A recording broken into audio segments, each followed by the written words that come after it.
अघन अमावस्या व्रत कथा। जय श्री कृष्णा, राधे राधे। आज मार्गशीर्ष यानी अघन मास की अमावस्या तिथि है। सनातन धर्म में अघन मास की अमावस्या का विशेष महत्व है। अमावस्या के दिन पवित्र नदी में स्नान करना चाहिए, साथ ही इस दिन दान भी करना चाहिए। इस दिन पीपल के वृक्ष की उपासना की जाती है।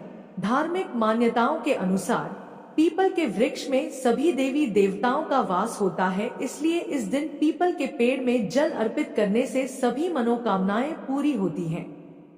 मार्गशीर्ष अमावस्या पर पितरों के लिए व्रत करने की भी परंपरा है। माना जाता है कि इस व्रत से पितर देवता तृप्त होते हैं। पितरों की कृपा से घर परिवार में सुख समृद्धि भी बनी रहती है। जो लोग अपने पितरों के मोक्ष प्राप्ति के लिए कुछ करना चाहते हैं, वे इस अमावस्या पर पिंडदान कर सकते हैं। इस माह की अमावस्या को उपवास रख पूजन कार्य करना चाहिए।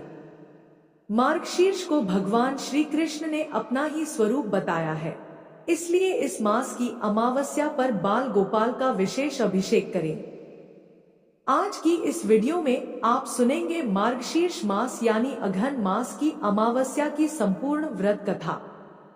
अगर आपको यह कथा अच्छी लगे तो वीडियो को लाइक और शेयर करना मत भूलिएगा। अब आइए श्रवण करते हैं अमावस्या व्रत की कथा। पौराणिक कथा के अनुसार एक साहूकार के 7 बेटे और 7 बहुओं के साथ एक बेटी भी थी। साहूकार के घर रोज एक जोगी आता था, जिसे साहूकार की बहू भिक्षा देती थी। उस जोगी को जब साहूकार की बेटी भिक्षा देने आती तो वह उससे भिक्षा नहीं लेता था और कहता कि तेरे भाग्य में सुहाग की जगह दुहाग लिखा है। लड़की को उस जोगी की यह बात बहुत बुरी लगती और एक दिन वह अपनी माँ से रोते रोते जोगी की बात बताती है। सारी बात सुनकर माँ कहती है कि कल जब जोगी आएगा तब मैं सुनती हूँ कि वह क्या कहता है और क्यों कहता है। अगले दिन फिर जोगी आता है तो साहूकारनी छिपकर बैठ जाती है और लड़की को भिक्षा देने भेजती है। जोगी उससे भिक्षा नहीं लेता और फिर वही बात दोहराता है कि तेरे भाग्य में सुहाग की बजाय दुहाग लिखा है। लड़की की माँ बाहर निकल कर आती है और जोगी से कहती है कि एक तो हम तुम्हें भिक्षा देते हैं और तू हमें गाली देता है। जोगी कहता है कि मैं गाली नहीं दे रहा हूँ, जो बात सच है वही कह रहा हूँ। इसके भाग्य में जो लिखा है मैं वही सच आपको बता रहा हूँ। सारी बातें सुनने पर लड़की की माँ कहती है कि जब तुझे सारी बात पता है तो इससे बचने का उपाय भी पता होगा, वह बता। जोगी कहता है कि 7 समंदर पार एक धोबन रहती है जिसका नाम सोना है। वह अमावस्या का व्रत करती है। अगर वह आकर इसे फल दे दे तब इसका दुहाग टल सकता है, अन्यथा विवाह के समय सर्प के काटने से इसके पति की मृत्यु हो जाएगी। सारी बात सुनकर माँ रोने लगी और सोना धोबिन की तलाश में निकल गई। चलते चलते रास्ते में तेज धूप पड़ रही थी, जिससे बचने के लिए वह एक पीपल के वृक्ष के नीचे बैठ गई। उसी वृक्ष पर एक गरुड़ के बच्चे अपने घोंसले में थे। एक सांप आया और गरुड़ के बच्चों को खाने के लिए लपका, लेकिन साहूकारनी ने उस सांप को मारकर बच्चों की रक्षा की। कुछ देर बाद गरुड़नी आई और सब जगह खून देखकर साहूकारनी को चोट से मारने लगी। साहूकारनी बोली कि एक तो मैंने तेरे बच्चे को सांप से बचाया और तू मुझे ही मार रही है। सारी बातें जानने पर गरुड़नी बोली कि तूने मेरे बच्चों की रक्षा की है, इसलिए मांग जो चाहती है। साहूकारनी गरुड़नी से कहती है कि मुझे 7 समंदर पार सोना धोबिन के यहाँ छोड़ दो, और गरुड़नी ने वैसा ही किया। साहूकारनी वहां पहुंच तो गई, लेकिन सोचने लगी कि इसे कैसे मनाऊं। सोना धोबिन की भी 7 बहुएं थी, लेकिन घर के काम को करने के लिए सदा आपस में ही लड़ती झगड़ती रहती थी। रात को जब सब सो जाते तो ब्राह्मणी साहूकारनी के घर जाती और चुपके से सारा काम करके उजाला होने से पहले चली भी जाती। सारी बहुएं आपस में यही सोचती कि कौन सी बहू है जो सारा काम कर देती है, लेकिन एक दूसरे से पूछने की हिम्मत किसी की भी नहीं होती। एक दिन सोना धोबिन ने भी सोचा कि आजकल बहुएं लड़ती भी नहीं हैं और काम भी सारा हो जाता है। सोना धोबिन ने सारी बहुओं को बुलाया और पूछा कि आजकल तुम लड़ती भी नहीं हो और घर का सारा काम भी हो जाता है। सोना धोबिन ने अपनी बहुओं से पूछा, घर का सारा काम कौन करता है? बहुएं सास से झूठ कहती हैं कि लड़ाई करने से क्या फायदा, इसलिए हम मिलकर काम कर लेते हैं। सोना धोबिन को अपनी बहुओं की बात पर विश्वास नहीं होता और वह रात में जागकर स्वयं सच देखना चाहती है कि कौन घर का सारा काम करता है। रात होने पर सोना धोबिन छिपकर बैठ जाती है कि देखो कौन सी बहू काम करती है। रात हुई तो वह देखती है कि एक औरत चुपके से घर में घुस रही है। वह देखती है कि उसने घर का सारा काम कर दिया है और जाने की तैयारी में है। जैसे ही साहूकारनी जाने लगती है तो सोना धोबिन उसे रोकती है और पूछती है कि तुम कौन हो और क्या चाहती हो? साहूकारनी कहती है कि पहले तुम वचन दो तब बताऊंगी। सोना धोबिन वचन देती है। तब साहूकारनी कहती है कि मेरी बेटी के भाग्य में दुहाग लिखा है, लेकिन तुम अमावस्या का व्रत करती हो तो मेरे साथ चलकर उसे सुहाग दे दो। सोना धोबिन वचन से बंधी थी तो वह साहूकारनी के साथ चलने को तैयार हो जाती है। जाते हुए सोना धोबिन अपने बेटों व बहुओं से कहती है कि मैं इस औरत के साथ इसकी बेटी को सुहाग देने जा रही हूँ, लेकिन अगर मेरे पीछे से तुम्हारे पिताजी मर जाए तो उन्हें घी और तेल के कूप में डालकर रख देना। सोना धोबिन साहूकारनी के घर पहुंच जाती है।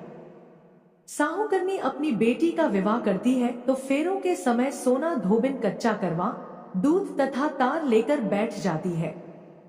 कुछ समय बाद सांप आया और दूल्हे को डसने लगा तो सोना धोबिन ने करवा आगे कर तार से सांप को बांध दिया और सांप मर गया। अब सोना धोबिन ने लड़की को सुहाग दिया और कहा कि अब तक मैंने जितनी अमावस्या की है वह साहूकार की इस लड़की को मिलेगा। अब आगे जो अमावस्याएं मैं करूंगी उनका फल मेरे पति और मेरे बेटों को मिलेगा। सभी लोग अमावस्या माता की जय जयकार करने लगे। सोना धोबिन अपने घर वापस जाने को तैयार हुई तो साहूकारनी ने कहा कि तुमने मेरे जमाई को जीवन दान दिया है, इसलिए तुम जो चाहो मांग लो। सोना धोबिन बोली कि मुझे कुछ नहीं चाहिए और वह चली गई। रास्ते में चलते हुए फिर से अमावस्या आ गई। उसने पीपल के पेड़ के नीचे बैठकर कहानी कही, व्रत रखा और पीपल के पेड़ की 108 बार परिक्रमा की। पीपल के पेड़ की पूजा के बाद वह घर जाती है तो देखती है कि उसका पति मरा पड़ा है। अब रास्ते में जो अमावस्या उसने की थी उसका फल अपने पति को दे दिया, जिसके प्रभाव से वह पुनः जीवित हो गया। सब कहने लगे कि तूने ऐसा क्या किया जो तेरा पति जिंदा हो गया? वह कहती है कि मैंने तो ऐसा कुछ नहीं किया है, बस रास्ते में अमावस्या तिथि आ गई थी जिसका मैंने व्रत किया, कहानी कही और पीपल के वृक्ष की 108 बार परिक्रमा की। अब सारी नगरी में ढिंडोरा पिटवा दिया गया कि हर कोई अमावस्या का व्रत करेगा, पूजा करेगा, कहानी कहेगा और पीपल के वृक्ष की 108 बार परिक्रमा करेगा। हे अमावस्या माता, जैसा आपने साहूकार की बेटी का सुहाग दिया वैसे ही सबको देना। अब आइए श्रवण करते हैं अमावस्या व्रत की दूसरी कथा। पौराणिक कथा के अनुसार एक गांव में सास और बहू अकेले रहते थे और उनका बेटा विदेश में कमाने के लिए गया हुआ था। सास और बहू बहुत प्रेम से रहते थे, दोनों एक दूसरे की देखभाल भी करते थे। एक दिन बहू ने खाना नहीं खाया। तब सास बहू से पूछने लगी कि बेटा, आज तुमने खाना क्यों नहीं खाया? तब बहू कहने लगी, सासू माँ, आज मेरा अमावस माता का व्रत है, इसीलिए मैंने खाना नहीं खाया। तब सास ने कहा, बहू, यह व्रत क्या होता है और इस व्रत को करने से क्या फल मिलता है, मुझे भी समझाओ। तब बहू कहने लगी, सासू माँ, अमावस माता का व्रत करने से बहुत पुण्य मिलता है। घर में अन्न धन भरा रहता है, सुख शांति बनी रहती है और अटल सुहाग मिलता है तथा पुत्र की प्राप्ति होती है। इसी तरह से 3 पनौती अमावस माता का व्रत भी रखा जाता है। इस व्रत में हर वर्ष अलग अलग खाना खाया जाता है और विष्णु भगवान के मंदिर में चढ़ावा चढ़ाया जाता है या फिर किसी ब्राह्मण को दान दक्षिणा दी जाती है। इस व्रत में पहले साल शक्कर, घी और चावल से बना खाना खाया जाता है। पहले साल व्रत पूर्ण होने के बाद 1.25 किलो चावल, 1 कटोरी घी और 1 कटोरी शक्कर का दान किसी ब्राह्मण देवता को दान में दिया जाता है। दूसरे साल जौ, घी और शक्कर से बना खाना खाया जाता है। इसी तरह जब दूसरे साल का व्रत पूर्ण हो जाए तब 1.25 किलो जौ, 1 कटोरी घी और 1 कटोरी शक्कर किसी मंदिर में चढ़ाया जाता है या किसी ब्राह्मण को दान में देना होता है। तीसरे साल गुड़, तिल और घी से बने व्यंजन खाने चाहिए। जब तीसरे साल व्रत पूर्ण हो जाए तब आधा किलो तिल, गुड़ और 1 कटोरी घी किसी मंदिर में चढ़ाया जाता है या ब्राह्मण को दान में दिया जाता है। सासू माँ इसे ही 3 पनौती अमावस्या का व्रत कहा जाता है। फिर बहू बताने लगी कि माँ जी, इस व्रत का संकल्प लेने के बाद इसे पूरा करना जरूरी होता है। अगर पूरा नहीं कर सकते तब घर परिवार में झगड़ा और अशांति हो जाती है। तब सासू माँ कहने लगी, बहू मेरी तो उम्र हो गई है लेकिन तुम यह व्रत जरूर करना। तब बहू यह व्रत करना प्रारंभ करती है। एक दिन बहू ने किसी के कहने पर गेहूं से बनी रोटी खा ली और अमावस माता इस बात से नाराज हो गई। जो सास और बहू कभी बहुत प्रेम से रहती थी, अब उन दोनों में झगड़े होने लगे। सभी गांव वाले भी हैरान हो गए कि इनके घर में यह सब क्या हो रहा है। सास अपनी बहू को कहने लगी, जब से तुम हमारे घर में बहू बनकर आई हो तब से हमारे घर की लक्ष्मी चली गई है। तुम हमारे लिए बिल्कुल शुभ नहीं हो। तब बहू ने कहा, मां जी, आपके घर की लक्ष्मी चली गई है तो मुझे बताओ कि कहाँ मिलेगी, मैं लक्ष्मी को लेकर आऊंगी। तब सासू माँ कहने लगी, बहू लक्ष्मी तुम्हें समुद्र के बीच में भगवान विष्णु के पैर दबाते हुए मिलेगी। तब बहू यह कहकर चली जाती है कि माँ जी, अब तो मैं लक्ष्मी जी को लेकर ही वापस आऊंगी, नहीं तो मैं इस घर में पैर नहीं रखूंगी। ऐसा कहकर बहू लक्ष्मी की खोज में चली गई। जब बहू लक्ष्मी की खोज के लिए निकली तब उसे बीच रास्ते में गाय मिली। गाय बहू से पूछने लगी, आप कहाँ जा रही हैं? तब बहू कहने लगी, है गाय माता, मेरी सास कहती है कि मेरे आने से उनके घर में अन्न धन की कमी हो गई है और उनके घर की लक्ष्मी चली गई है, तो मैं लक्ष्मी जी को लेने जा रही हूँ। तब गाय माता कहने लगी, है बेटी, अगर तुम जा ही रही हो तो भगवान से मेरे बारे में भी पूछ लेना। तब बहू कहने लगी, ठीक है गाय माता, मैं आपके बारे में भी पूछ लूंगी। तब गाय माता कहने लगी, जब मेरा बछड़ा होता है तो वो मर जाता है, जिंदा नहीं रहता। तुम लक्ष्मी जी से पूछ लेना कि आखिरकार मेरे साथ ऐसा क्यों हो रहा है। मैंने ऐसे कौन से कर्म किए हैं जिसकी सजा मुझे मिल रही है। तब बहू कहने लगी, गाय माता, मैं आपके बारे में जरूर पूछ लूंगी। ऐसा कहकर बहू आगे बढ़ गई। जब आगे बढ़ी तब रास्ते में उसे घोड़ी मिली जिसके गले में घंटी बंधी हुई थी। घोड़ी ने भी कहा, बेटी तुम मेरे दुख का निवारण लक्ष्मी जी से पूछ लेना। तब बहू कहने लगी, मैं जरूर पूछ लूंगी। ऐसा कहकर बहू आगे बढ़ गई। आगे जाते ही बहू को एक अंधा और बहरा बुजुर्ग मिला। उसने भी बहू से अपनी समस्या के निवारण के लिए पूछने को कह दिया। तब बहू उसकी समस्या भी भगवान से पूछने का कहकर आगे बढ़ गई। आगे जाते ही बहू को एक बूढ़ी औरत मिली जो कि हाथ और पैर से अपाहिज थी। उसने भी बहू से कहा, बेटी जब तुम भगवान से मिलो तो उनसे पूछना कि आखिरकार मैं अपाहिज क्यों हुई, मैंने ऐसे कौन से कर्म किए थे। तब बहू उसकी समस्या पूछने के लिए तैयार हो गई और फिर आगे बढ़ गई। आगे जाते जाते बहू बहुत थक गई और एक आम के पेड़ के नीचे बैठ गई। आम का पेड़ बड़ा खुश होकर बहू से पूछने लगा, बेटी तुम कहाँ से आई हो और कहाँ जा रही हो। तब बहू कहने लगी, मैं लक्ष्मी जी को लेने जा रही हूँ। तब पेड़ भी अपनी समस्या भगवान से पूछने के लिए कहने लगा, मेरे पेड़ पर लगे हुए आम खट्टे ही क्यों होते हैं? इस बारे में बहुरानी भगवान से जरूर पूछ लेना। तब बहू पेड़ की समस्या लेकर आगे बढ़ गई। थोड़ी दूर जाने पर बहू को एक तलाई मिली। वह भी बहू से कहने लगी, बहू तुम भगवान से पूछना कि मेरी तलाई का पानी इतना मैला क्यों है, कोई भी यहाँ आकर पानी नहीं पीता। तब बहू कहने लगी, जरूर पूछ लूंगी। ऐसा कहकर बहू आगे बढ़ गई। बहुत दिन से जंगल में चलते चलते वह थक गई थी। उसे भूख भी लगी थी, लेकिन खाने को कुछ नहीं मिला। तो वह भूख और प्यास से बेचैन हो गई और जंगल में बेहोश हो गई। उसी समय भगवान श्री हरि और माता लक्ष्मी घूमते हुए उधर जा रहे थे।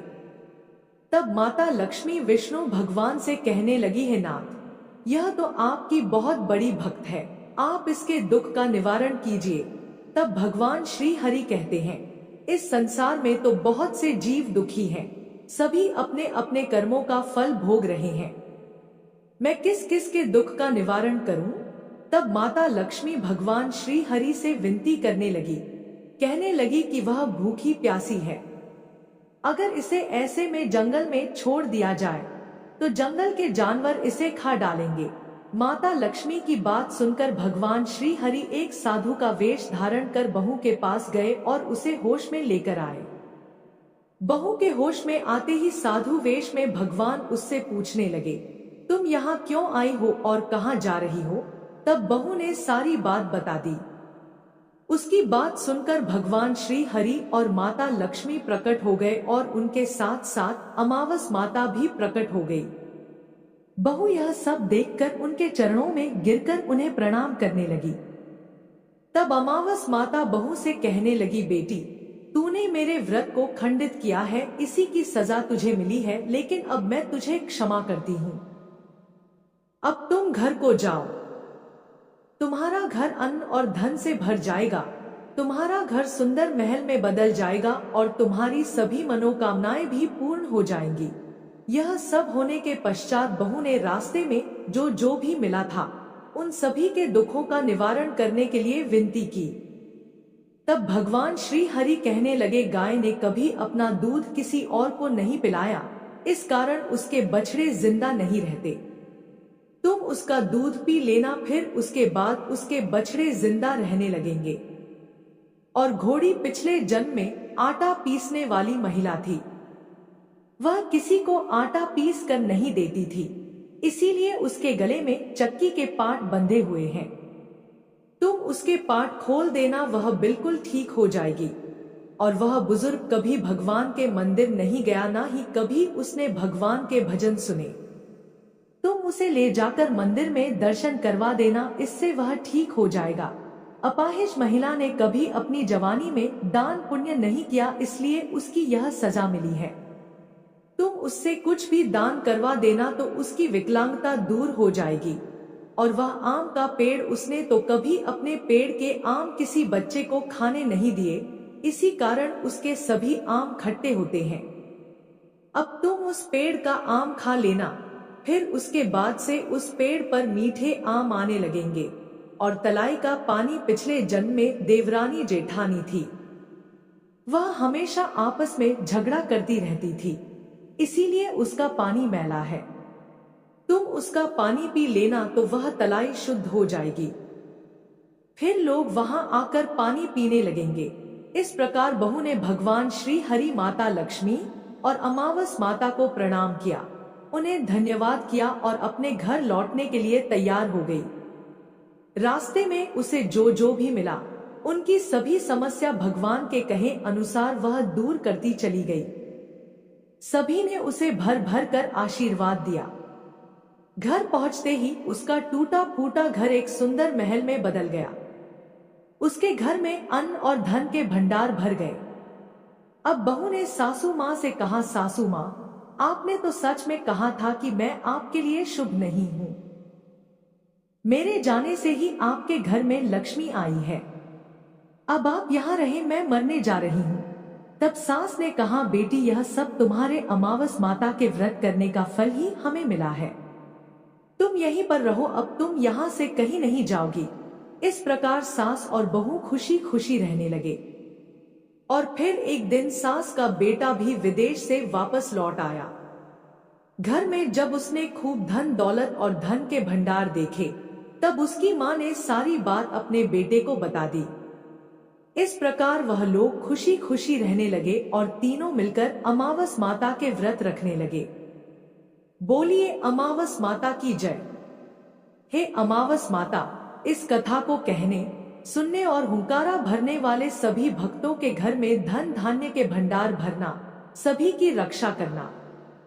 अब आइए अंत में श्रवण करते हैं अमावस्या व्रत की तीसरी कथा। भगवान श्री कृष्ण से एक बार पक्षीराज गरुड़ ने पूछा, हे प्रभु, पृथ्वी पर लोग अपने मृत पितरों का श्राद्ध करते हैं, उनकी रुचि का भोजन ब्राह्मणों आदि को कराते हैं, पर क्या पितरी लोक से पृथ्वी पर आकर श्राद्ध में भोजन करने पितरों को किसी ने देखा भी है? भगवान श्री कृष्ण ने कहा, है गरुड़, तुम्हारी शंका का निवारण करने के लिए मैं देवी सीता के साथ हुई घटना सुनाता हूँ। सीता जी ने पुष्कर तीर्थ में अपने ससुर आदि 3 पितरों को श्राद्ध में निमंत्रित ब्राह्मणों के शरीर में देखा था, वह कथा सुनो।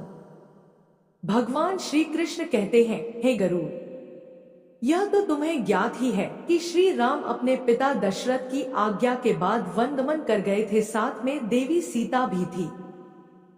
बाद में श्री राम को यह पता लग चुका था कि उनके पिता उनके वियोग में शरीर त्याग चुके हैं। जंगल जंगल घूमते सीता जी के साथ श्री राम ने पुष्कर तीर्थ की भी यात्रा की। अब यह श्राद्ध का अवसर था, ऐसे में पिता का श्राद्ध पुष्कर में हो, इससे श्रेष्ठ क्या हो सकता था। तीर्थ में पहुंचकर उन्होंने श्राद्ध की तैयारियां आरंभ की। श्री राम ने स्वयं ही विभिन्न शाक, फल एवं अन्य उचित खाद्य सामग्री एकत्र किए। जानकी जी ने भोजन तैयार किया। उन्होंने एक पके हुए फल को सिद्ध करके श्री राम जी के सामने उपस्थित किया। श्री राम ने ऋषियों और ब्राह्मणों को सम्मान सहित आमंत्रित किया। श्राद्ध कर्म में दीक्षित श्री राम की आज्ञा से स्वयं दीक्षित होकर सीता जी ने उस धर्म का सम्यक और उचित पालन किया तथा सारी तैयारियां संपन्न हो गईं। अब श्राद्ध में आने वाले ऋषियों और ब्राह्मणों की प्रतीक्षा थी। उस समय सूर्य आकाश मंडल के मध्य पहुंच गए और कुतुब मुहूर्त यानी दिन का 8वां मुहूर्त अथवा दोपहर हो गई। श्री राम ने जिन ऋषियों को निमंत्रित किया था वे सभी आ गए थे। श्री राम ने सभी ऋषियों और ब्राह्मणों का स्वागत और आदर सत्कार किया तथा भोजन करने के लिए आग्रह किया। ऋषियों और ब्राह्मणों को भोजन हेतु आसन ग्रहण करने के बाद जानकी अन्न परोसने के लिए वहां आई। उन्होंने कुछ भोजन बड़े ही भक्ति भाव से ऋषियों के समक्ष पत्तों के बनी थाली पर परोसा। वे ब्राह्मणों के बीच भी गईं, पर अचानक ही जानकी भोजन करते ब्राह्मणों और ऋषियों के बीच से निकली और तुरंत वहां से दूर चली गई। सीता जी लताओं के मध्य छिपकर जा बैठी। यह क्रियाकलाप श्री राम देख रहे थे। सीता के इस कृत्य से श्री राम कुछ चकित हो गए। फिर उन्होंने विचार किया कि ब्राह्मणों को बिना भोजन कराए साध्वी सीता लज्जा के कारण कहीं चली गई होंगी। सीता जी एकांत में जा बैठी हैं। फिर श्री राम जी ने सोचा, अचानक इस कार्य का क्या कारण हो सकता है, अभी यह जानने का समय नहीं। जानकी से इस बात को जानने से पहले मैं इन ब्राह्मणों को भोजन करा लूं, फिर उनसे बात कर कारण समझूंगा। ऐसा विचार कर श्री राम ने स्वयं उन ब्राह्मणों को भोजन कराया। भोजन के बाद ऋषियों को विदा करते समय भी श्री राम के मस्तिष्क में यह बात रह रहकर कौंध रही थी कि सीता ने ऐसा अप्रत्याशित व्यवहार क्यों किया। उन ब्राह्मणों के चले जाने पर श्री राम ने अपनी प्रियतमा सीता जी से पूछा, ब्राह्मणों को देखकर तुम लताओं की ओट में क्यों छिप गई थी, यह उचित नहीं जान पड़ा। इससे ऋषियों के भोजन में व्यवधान हो सकता था, वे कुपित भी हो सकते थे। श्री राम बोले, हे सीते, तुम्हें तो ज्ञात है कि ऋषियों और ब्राह्मणों को पितरों के प्रतीक माना जाता है, ऐसे में तुमने ऐसा क्यों किया? इसका कारण जानने की इच्छा है, मुझे अविलंब बताओ। श्री राम के ऐसा कहने पर सीता जी मुंह नीचे कर सामने खड़ी हो गई और अपने नेत्रों से आंसू बहाती हुई बोली, हे नाथ, मैंने यहाँ जिस प्रकार का आश्चर्य देखा है उसे आप सुने। इस श्राद्ध में उपस्थित ब्राह्मणों की अगली पांत में मैंने दो महापुरुषों को देखा जो राजा जैसे प्रतीत हो रहे थे। ऋषियों, ब्राह्मणों के बीच सजे धजे राजा महाराजा जैसे महापुरुषों को देख मैं अचरज में थी। तभी मैंने आपके पिताश्री के भी दर्शन किए, वह भी सभी तरह के राजसी वस्त्रों और आभूषणों से सुशोभित थे। आपके पिता को देखकर मैं बिना बताए एकांत में चली आई थी। मुझे न केवल लज्जा का बोध हुआ वरन मेरे विचार में कुछ और भी आया। तभी निर्णय लिया, हे प्रभु, पेड़ों की छाल वल्कल और मृगचर्म धारण करके मैं अपने स्वसुर के सम्मुख कैसे जा सकती थी। मैं आपसे यह सत्य ही कह रही हूं। अपने हाथ से राजा को मैं वह भोजन कैसे दे सकती थी जिसके दासों के भी दास कभी वैसा भोजन नहीं करते। मिट्टी और पत्तों आदि से बने पात्रों में उस अन्न को रखकर मैं उन्हें कैसे देती। मैं तो वही हूं जो पहले सभी प्रकार के आभूषणों से सुशोभित रहती थी और आपके पिताश्री मुझे वैसी स्थिति में देख चुके थे। आज मैं इस अवस्था में उनके सामने कैसे जाती। इससे उनके मन को भी क्षोभ होता। मैं उनको क्षोभ में कैसे देख सकती थी। क्या यह कहीं से उचित होता। इन सब कारणों से हुई लज्जा के कारण मैं वापस हो गई और किसी की दृष्टि न पड़े इसलिए सघन लता में आ बैठी। गरुड़ जी बोले, हे भगवान, आपकी इस कथा से मेरी शंका का उचित निवारण हो गया कि श्रद्धा में पितृगण साक्षात प्रकट होते हैं और वे श्राद्ध का भोजन करने वाले ब्राह्मणों में उपस्थित रहते हैं।